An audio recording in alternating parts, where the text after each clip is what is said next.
And కంపెనీకి frustration పరాకాష్ఠకి వెళ్ళినట్టు.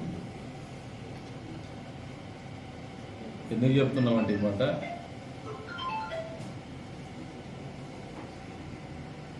Recall manifesto of Chandrababu అనేది ఏదో స్లోగన్ పెట్టుకొని క్యూఆర్ కోడ్ పెట్టుకొని స్కాన్ చేస్తాడు. నిజంగా జగన్మోహన్ రెడ్డి మాట తిప్పను, మడమ తిప్పను, అబద్ధాలు చెప్పను అని మాట్లాడతాడే, మామూలుగా నాకు తెలిసి ప్రపంచ చరిత్రలో కన్నారపకుండా అబద్ధం చెప్పగలిగినటువంటి శక్తి సామర్థ్యాలు జగన్మోహన్ రెడ్డి కంటే మిన్నగా ఎవరికి లేవు. అది వాస్తవం. కానీ ఆయన ఎంతకైనా చాలా నిజాయితీ పడని పెళ్ళాంతోడు తిప్పిస్తుంటాడు. వంటలో ఉప్పు ఎక్కువైతే ఎక్కువ అంటాడు, వంట బాగలేదంటాడు, అంత నిజాయితీ చూడని. అది వాళ్ళిద్దరు మూడు పిల్లలు పని చెప్తారు, ఇంట్లో పని చెప్తారు. ప్రజాబాహుల్యానికి సంబంధం ఉండదు. రాజకీయం వేరు, అన్నం తినేది వేరు. ఎన్ని కథలు బాగానే, స్వీట్ నథింగ్స్ బాగానే ఉన్నాయి అధికారం ఉన్నప్పుడు.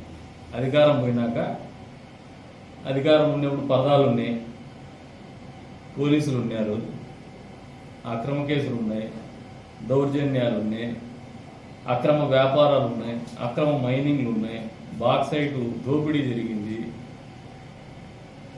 మద్యం వ్యాపారం ఉండింది, మట్టి వ్యాపారం ఉండింది, ఇసుక వ్యాపారం ఉండింది. ఇవన్నీ ఉన్నాయి జగన్మోహన్ రెడ్డి. లేనిది ఏంటంటే మామూలుగా సిపిఎస్ అనేది వారంలో రద్దు చేస్తా అనేది తెలియలే. 3,000 రూపాయలు పెన్షన్ చేస్తా అని 5 సంవత్సరాలు పెంచుకుంటూనే పోతా అనేది తెలియలే. 1000 రూపాయలు పెన్షన్ పెంచేకి 5 సంవత్సరాలు తీసుకునేవు జగన్మోహన్ రెడ్డి. నువ్వా ఈరోజు రీకాల్ మేనిఫెస్టో చంద్రబాబు అని చెప్పిపోయేది. ఇచ్చినటువంటి మాటకు కట్టుబడి సూపర్ 6లో భాగంగా మొదటి నెలలోని 7,000 రూపాయల డబ్బులు ఇచ్చిన మాట చెప్పిన దానికి అది చంద్రబాబు నాయుడు గారి క్రెడిబిలిటీ, కూటమి ప్రభుత్వం యొక్క క్రెడిబిలిటీ. మీ మాదిరిగా 3,000 చేస్తా అని చెప్పేసి 5 సంవత్సరాలు పెంచాల 1,000 రూపాయలు. మద్యం రేట్లు పెంచుకుంటూనే పోతాను, మద్యపాన నిషేధం చేస్తా అని చెప్పేసి 25 సంవత్సరాల మద్యం వ్యాపారంలో వచ్చే లాభాలను కూడా అడ్డగోలుగా అప్పనంగా తాకట్టు పెట్టి డబ్బులు తెచ్చుకునేటువంటి చరిత్ర జగన్మోహన్ రెడ్డిది. అబద్ధాలు చెప్పడంలో డాక్టరేట్ పుచ్చుకున్నాడు. ఇక దీనికి ఒత్తాసుగా పాపు పేరునాని గారు కావచ్చు, అంబటి రాంబాబు కావచ్చు, రకరకాలుగా మాట్లాడుతున్నారు. రప్పా చేసేసేయండి, చీకట్లో కన్ను కొడితేనే జరిగిపోవాల. మాట్లాడేది ఎన్నిసార్లు చెప్తారు వాయబ్బా. మీరు నమ్ముకోండి, సిద్ధాంతం ఇది. జనాలకు మీరు చేసిన పనులతో ఒకసారి 151 నుంచి 11 పడిపోయింది. ఇప్పుడు మళ్ళీ చీకట్లో రప్పా అని చెప్పేదేమొద్దు, కళ్ళు సైగ చేసేదాలు చేసేసేలా అంటున్నాడు.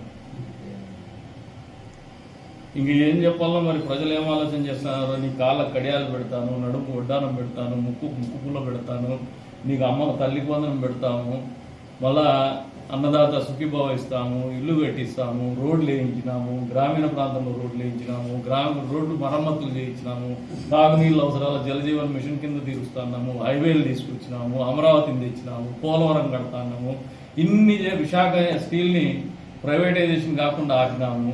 ఇన్ని చేస్తా అంటే కూడా ప్రజలకు ఇంకా చేయాలనే తపన పడతా అనేది చంద్రబాబు నాయుడు గారు, కూటమి ప్రభుత్వం. నువ్వు చూస్తే 11 సీట్లు వచ్చినా కూడా సంవత్సర కాలం అయిపోయినా కూడా రప్పా అని రోడ్లు ఎంబడతావు. ఒకసారి తలకాయలు నొక్కుతావు, రెండోసారి మామిడికాయలు నొక్కుతావు. తొక్కేది తప్పితే వేరే పని లేదు జగన్మోహన్ రెడ్డికి. You all the time you believe in destruction. Negative approach, negative personality అనే దానికే మిమ్మల్ని మీకు వినాశనము, కూల్చివేతతో మొదలుపెట్టిన ప్రజావేదిక. అది మొదట అడుగుపడింది నీ కూల్చివేతకి, నీ అధికారాన్ని కూల్చివేయడానికి, నీ సామ్రాజ్యాన్ని కూల్చివేయడానికి, నీ రాజ్యాధికారాన్ని కూల్చివేయడానికి. ఇప్పటికి కూడా బుద్ధి రాలా మీకు, మీరు మారలా. ఇక పోతే కొత్త స్లోగన్ ఎత్తుకున్నారు. కేసులా ఎవడు భయపడతాడు? ఏమవుతాయి? మిమ్మల్ని భయపెట్టాలనే ప్రభుత్వం, భయపెట్టాలనే పని ఆలోచన ప్రభుత్వాలకు లేదు. ప్రభుత్వాలంటే వ్యవస్థలను పనిచేయించాలి. మీ మాదిరి వ్యవస్థను కుప్పకూల్చరు. పోలీస్ వ్యవస్థతో ఒక సినీ నటిని తీసుకొచ్చి సెటిల్మెంట్ చేయరు జగన్మోహన్ రెడ్డి. అంబటి రాంబాబు అరగంటలో పనులు అయిపోచుకునే కార్యక్రమాలు కాదు ప్రభుత్వాలు నడపడం అంటే. వ్యవస్థలు నడపడం, వ్యవస్థలు నడిపేటువంటి క్రమంలో ఎవడైనా తప్పు చేస్తే అది ఏ పార్టీ వాడైనా కూడా శిక్షించాల్సినటువంటి అవసరం, దండించాల్సిన అవసరము, కట్టడి చేయాల్సినటువంటి అవసరం ప్రభుత్వాల మీద ఉంటుంది. అందులో భాగంగానే మీరు ఎవరైనా తగులుకుంటే కూడా మీ మీద కక్ష సాధింపు అయితే కాదు, కక్ష సాధింపుతో అధికారం వస్తుందని మేము నమ్మడం లేదు, మా ప్రభుత్వం నమ్మడం లేదు, మేము కూడా వ్యక్తిగతంగా నమ్మడం లేదు. ఇప్పుడు కాన్స్టిట్యున్సీ లెవెల్ నుంచి మొదలు పెడితే రాష్ట్రం వరకు కూడా మా నాయకుడు ఆలోచన విధానం బట్టి మేము కూడా పరిపాలన అందిస్తూ ఉంటాం. కానీ వ్యవస్థల నుంచి, కోర్టుల నుంచి తప్పించుకోవడం మీకు అలవాటు అని చెప్పేసి మీ ఆలోచన ఉంది, కానీ తప్పించుకోలేరు. ఎక్కడో ఒక చోట ఇది ముడిపడతాయి, ఇది మిమ్మల్ని వెంటాడతాయి. మీరు చేసిన తప్పులు అంత తొందరగా వ్యవస్థలు మాఫీ చేస్తాయనో లేదంటే మేనేజ్ చేసుకుంటామని ఏమన్నా భ్రమల్లో ఉంటే మీకు ఒకటే చెప్తాను, నేచర్ ఒకటి ఉంది, ప్రకృతి ఒకటి ఉంది. ఆ ప్రకృతి మీ తండ్రి గారి మరణం తర్వాత ఏ రకంగా ఆలోచన చేస్తుంది, న్యాచురల్ జస్టిస్ని, సహజమైనటువంటి న్యాయాన్ని ఏ రకంగా అమలు చేస్తుంది అనేది అదొక ఉదాహరణ.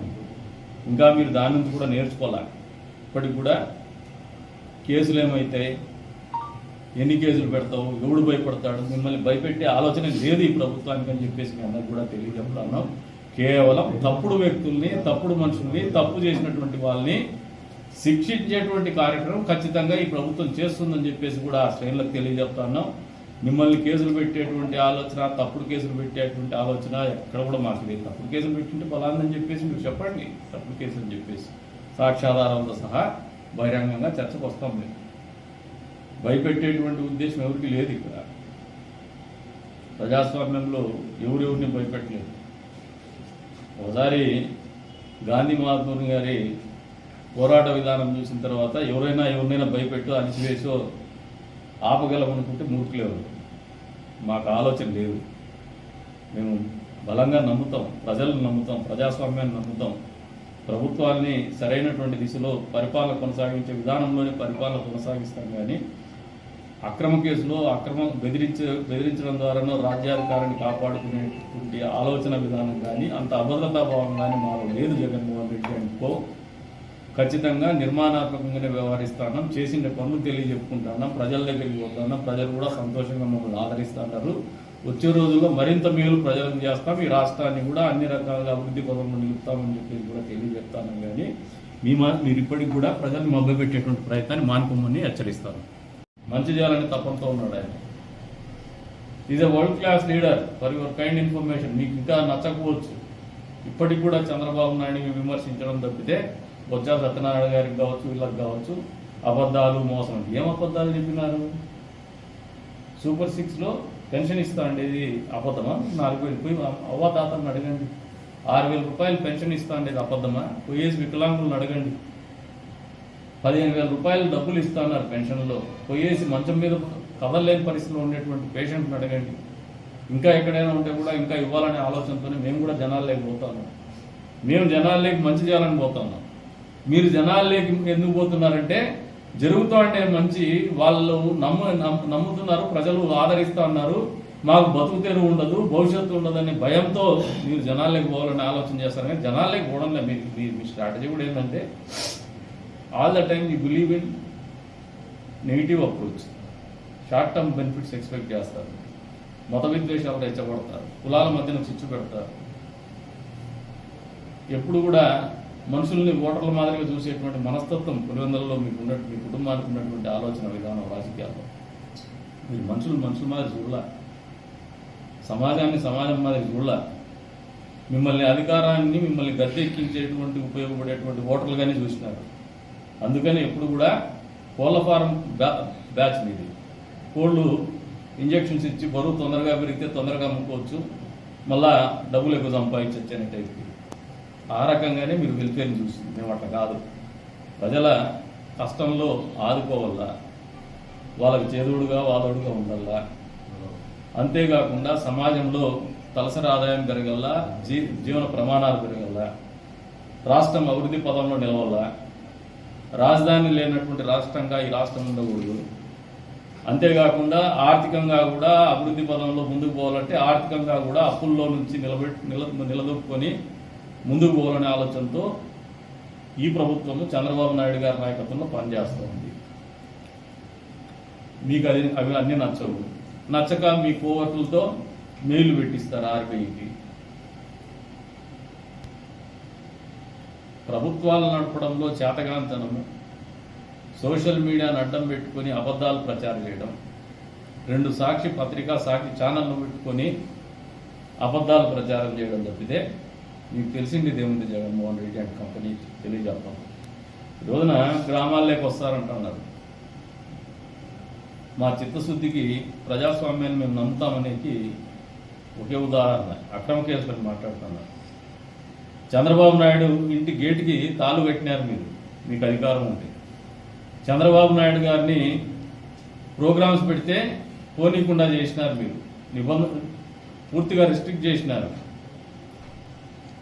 అంతే స్థాయిలో పవన్ కళ్యాణ్ గారు చంద్రబాబు నాయుడు గారిని జైల్లో పెట్టి మీరు చోద్యం చూడాలంటే పవన్ కళ్యాణ్ గారు పరామర్శించడానికి పోతే నడి రోడ్డు మీద నిలదీసినారు. మేము ఇటువంటి పనులు చేయడం లేదు జగన్మోహన్ రెడ్డి గారు.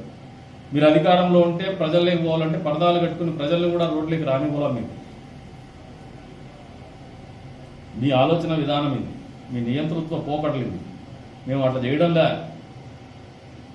నియోజకవర్గ స్థాయి నుంచి మీ వరకు కూడా చెప్తున్నాం. మీరు ఏదైనా ప్రోగ్రాం చేసి మేమే బందోబస్తు ఇస్తా ఉన్నాం. పోలీసు వాళ్ళకు కూడా ఫ్రీ హ్యాండ్ ఇచ్చున్నాం, వాళ్ళు చేసుకోమని చెప్పేసి.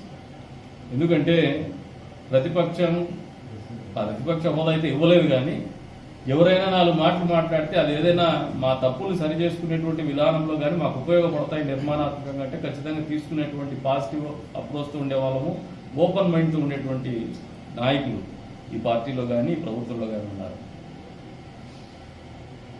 సూపర్ 6 అమలు చేయలేదనేది మీ వాదన. మీరు ప్రజల్లోకి పోయేసి ఇంటింటికి ఇట్లా అక్కడ ఇక్కడ కూర్చొని 10 మంది మీ కాన్సెప్టే చెప్తున్నాడు.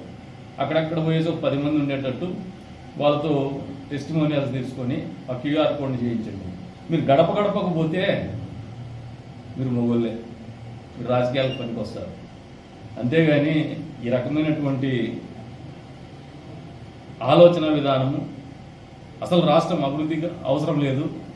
కుంటుబడిని ఇప్పటికే 10 ఏళ్ళు వెనక్కి వెళ్ళిపోయినాం. ప్రజలు చైతన్యవంతులు అయ్యి మళ్ళీ అతనికి అధికార మార్పిడి చేసినారు. అవకాశం మళ్ళీ చంద్రబాబు నాయుడు గారి నాయకత్వాన్ని నమ్మినారు. మళ్ళీ ఇప్పుడు ఇబ్బంది పడేటువంటి పరిస్థితుల్లో రాష్ట్రాన్ని ముందుకు తీసుకోవాలనే ఆలోచనతోనే ముందుకు తీసుకుపోతున్నారు. ఇవన్నీ కూడా మీరు మర్చిపోయినారు. ఇంకా ఏదో భ్రమంలో బతుకుతున్నారు. ఈ భ్రమంలోంచి వాస్తవాలు ఎక్కడండి? మిమ్మల్ని బెదిరించేటువంటి ఉద్దేశం, కేసులు పెట్టి భయపెట్టే ఉద్దేశం మాకు లేదు. వ్యవస్థలతో ఖచ్చితంగా పనిచేయిస్తాం. మీరు తప్పు పని చేస్తే ఖచ్చితంగా కేసులు పెట్టాల్సిందే, లోపలికి పంపించాల్సిందే. మళ్ళీ మీకు బెయిల్ అనేది వస్తుంది. బెయిల్ రాని సెక్షన్లు కేసులు ఏంటి ఉండవు. కానీ వ్యవస్థల నుంచి కోర్టుల నుంచి తప్పించుకోవడం